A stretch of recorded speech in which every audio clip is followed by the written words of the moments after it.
Welcome to Board Game Express. Today we are going to do a strategy blitz on Ticket to Ride Europe. There are 4 points I want to talk about today if you want to really strengthen your game. The first being route selection. If you're a newer player, don't be afraid to play one of your larger routes, the blue routes. It's a lot to potentially lose, but it's a long game. I guarantee you'll make it, especially if you follow Rule 4. Also, along these lines, you kind of want to double dip. So if this is our hand,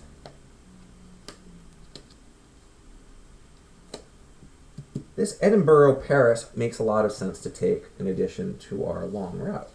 We're going to be able to double dip.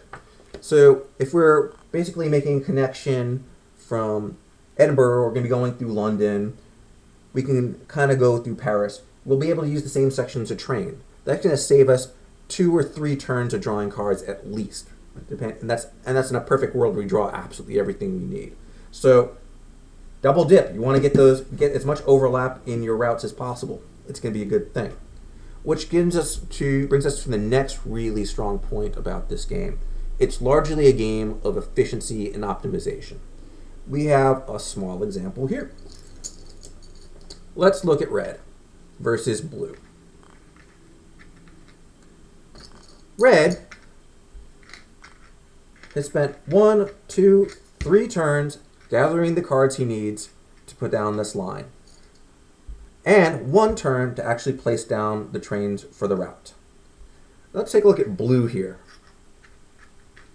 Blue spent 1, 2, 3, similar to red, to pick up those cards, but 1, 2, 3 actions putting the route, and then let's look at the payoff at the end.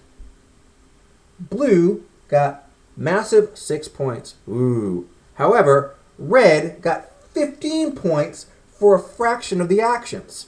So it's huge. Don't fall into those traps. Get those long 4 to 6 routes as often as you can.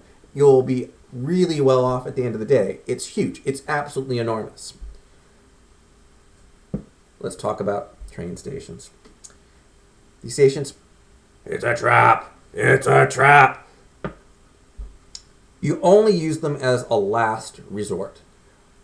It's better than taking negative 21 points, that's for sure. But for every one of these that remain in supply, it's 4 points at the end of the game each. So that's 12 points.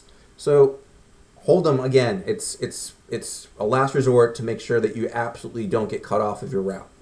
Which brings me to the last point. When you do have a long route, work from your extremities in. So let's say I was in Smolensk, or at least I had one of my end destinations in Smolensk. I will initially try to eventually build Kiev to Smolensk and Wilno to Smolensk first. And then I'm not sure if this card exists, but if I had London here, I'd build Amsterdam to London and then London to Dieppe first. The reason being is that it's next to impossible to get me cut off. And that's what you want, because if you want to be sad, and I don't recommend sadness, you want to make sure you have as many outs as possible and as many options to build your routes as possible. That's our strategy blitz. Enjoy.